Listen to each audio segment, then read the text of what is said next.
Itu teknik yang kakak kira-kira punya lebih kreatif, mangga silahkan. Paham ya kak?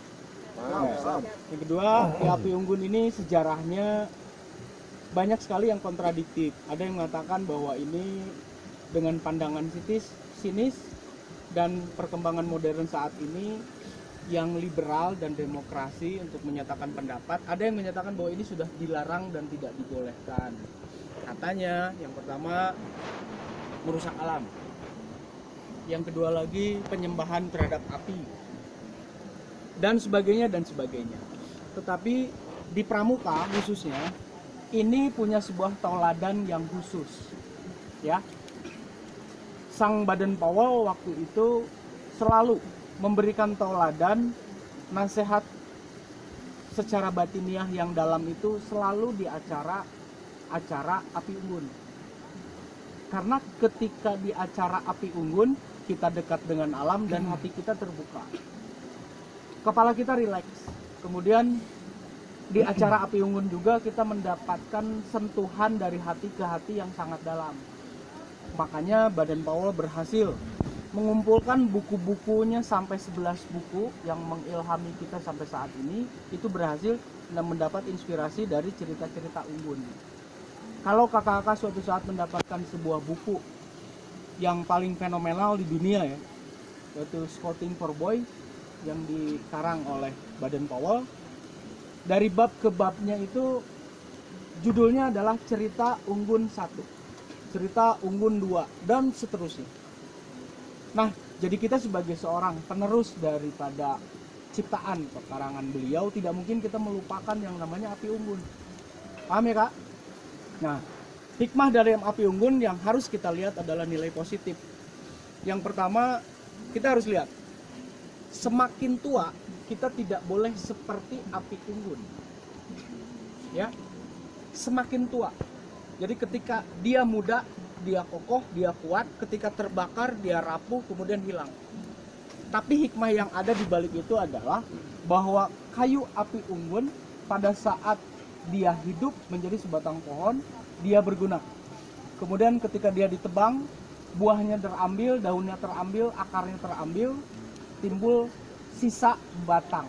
Sisa batang pada saat dia mau dibuang pun masih tetap bisa dipakai untuk berguna buat kita sebagai manusia, yaitu sebagai penghangat atau alat untuk memasak. Jadi ketika di akhir kita harus lihat api unggun pun masih berguna ketika akan mati dia. Paham ya kak? Nah, kita harus meniru pola ini. Ketika dia hidup dia bermanfaat, ketika dia mati dia masih bisa menghangatkan, ketika sudah jadi abu dia masih bisa dimanfaatkan untuk cuci piring. Nah, ketika sudah menjadi abu dan menjadi hilang, dia tetap tidak mengganggu kita. Paham ya kak? Itu nasihat unggun yang kita akan pegang sampai akhir. Manfaat yang lain dari api. Api sendiri adalah sumber kehangatan. Maka yang tadi kedinginan, dengan adanya api kita jadi kehangatan. Kita merasa kembali menemukan diri kita ketika tubuh kita sudah mulai normal, mendapatkan suhu tubuh yang standar lagi, yang normal lagi. Yang keduanya, kalau kakak pada satu ketika kakak bertualang atau berjelajah ke hutan, ya, api itu penting, yaitu untuk membuktikan bahwa kita manusia ada, dapat sumber kehangatan dan menghindari dari binatang buas. Ini hikmah yang harus kita pegang, bukan hikmah yang kita cari di sisi negatifnya. Kalau kita lihat sisi negatifnya, maka kita akan ikut-ikutan menjadi orang bodoh yang selalu berpikir negatif. Paham ya kak? Karena pada posisi seperti apapun, kalau kita selalu mendengar orang negatif, maka diri kita akan terbawa negatif. Betul? Tapi kalau kita bisa dan pandai membaca sebuah situasi dan punya definisi positif, maka mari kita berdebat secara positif.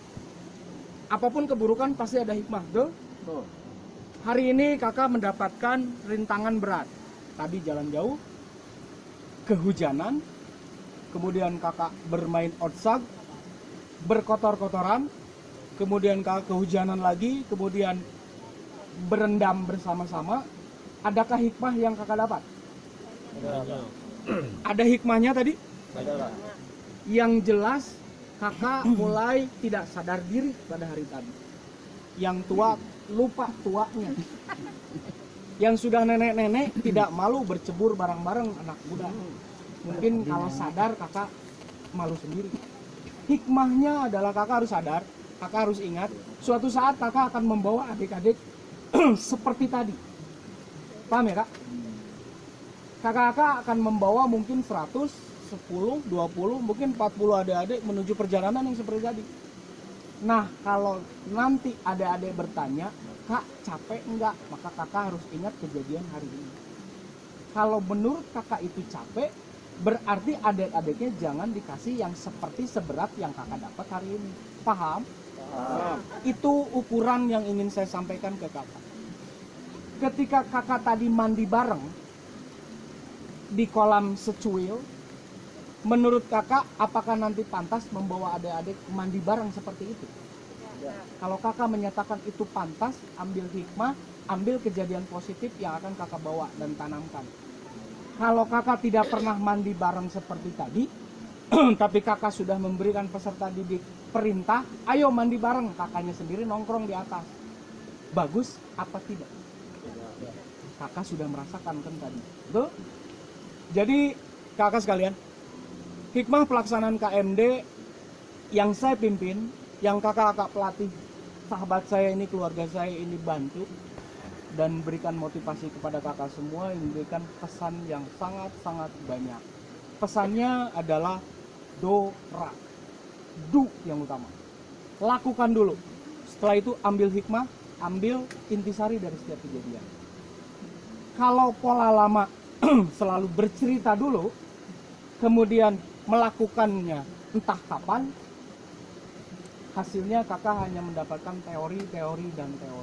Tapi kalau sekarang, kami para pelatih menginginkan lakukan. Setelah itu, mari kita renungkan. Paham ya kak? Oke, kakak sekalian, itu yang mungkin ingin saya sampaikan. Hari ini satu kejadian luar biasa lagi kakak dapatkan. Kalau kakak suka terhadap api unggun, kalau kakak suka terhadap kegiatan di malam hari, maka pantas kiranya kakak menguasai cara menghibur orang lain.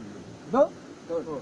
Kalau di api unggun ini nanti ada sebuah tim yang pandainya menghibur diri, tapi orang lain tidak terhibur, maka kalau bisa kakak latihan dulu yang sering. Siap? Harimau? Siap. Siap harimau? Siap. Kalau dek? Siap. Iya dia. Martabak deh, martabak. Siap, dia martabak. Ya. Baik kakak, malam ini kita cukupkan sampai di sini dan selanjutnya kita akan membawa ke kakak ke sebuah kegiatan yang saya harapkan kakak bisa ikuti dengan penuh hikmat. Maaf, untuk kegiatan selanjutnya saya tidak berharap kakak untuk ke dunia logika. Ya. Kegiatan selanjutnya adalah kegiatan janji kita terhadap diri, janji kita terhadap Tuhan, janji kita terhadap alam. Kuatkan diri kakak, buka hati kakak yang terdalam, buka batin kakak, karena kejadian penting selanjutnya kita berjanji dengan kalbu yang kita miliki. Paham ya kak? Siap. Tidak ada mungkin ketawa dan ceria nanti setelah ini. Saya berharap kakak tumbuh menjadi seorang kakak yang sangat dewasa lahir batin. Kita lihat kegiatan selanjutnya, yaitu kegiatan ulang janji buat kakak-kakak sebagai seorang pembina pramuka. Ulang janji adalah sebuah peristiwa penting buat kakak, di mana kakak akan berjanji terhadap negara ini, berjanji terhadap pramuka, berjanji terhadap negara, berjanji terhadap Tuhan, dan berjanji yang paling pentingnya adalah terhadap diri kakak sendiri. Di ulang janji ini saya meminta dalam waktu yang sangat singkat kakak menghafalkan masing-masing Tri Satya. Paham kak? Ketika kakak mengucapkan Tri Satya dengan perasaan yang sangat begitu dalam, nanti kakak pendamping akan mendampingi, maka kakak dinyatakan lulus dalam KMD.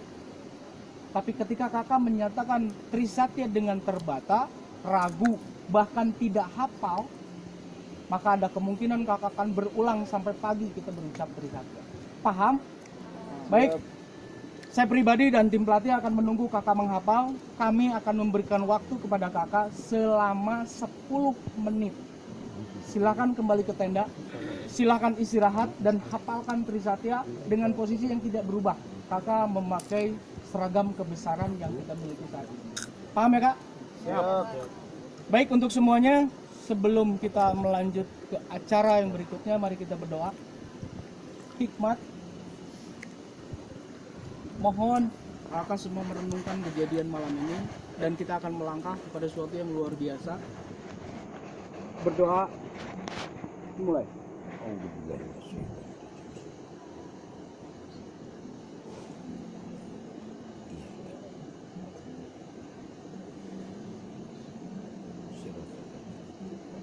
Selesai. Silahkan mulai dari putra untuk kembali. Nanti ada peluit panjang, artinya kakak berkumpul lagi di situ. Silahkan kembali ke. Lanjut ke putri, mangga. Lanjut sebelahnya. Tidak ribut ya, semuanya menghafalkan Trisatya. Ya, pendamping. Silakan semuanya. Pendamping sini dulu.